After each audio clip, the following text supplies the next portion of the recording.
Qu'est-ce que vous pensez de la position du NPA dans le paysage politique? Parce qu'on sait qu'ils sont un petit peu provocateurs, assez radicaux. Oui, mais parce que les grands patrons, ils ont volé l'argent. Drahi, c'est un voleur. Bah, vous n'allez pas le dire, vous pouvez pas le dire, c'est votre patron. Ça vous inspire quoi, ce parti politique?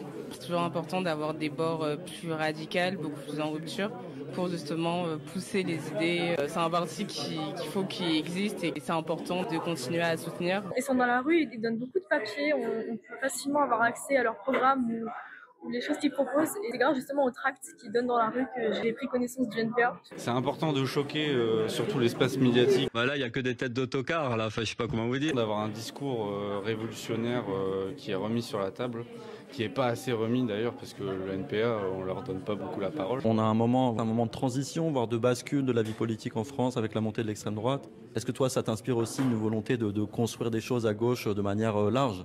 Bah oui, construire l'union sur une base de radicalité avec un objectif qui est d'être dans la rupture avec le système actuel, que ce soit le système politique parce qu'on voit que nos institutions elles sont complètement dépassées, avec le système économique parce qu'on voit que ça nous mène dans le mur écologiquement. C'est important qu'il y ait cette parole de révolutionnaire d'extrême gauche qui puisse être portée sur les médias. C'est surtout, on a l'impression qu'ils sont très clairs sur les combats antiracistes, féministes. Ils parlaient déjà d'écologie en 2002, donc c'est aussi des précurseurs. Vous êtes un peu d'accord avec ça?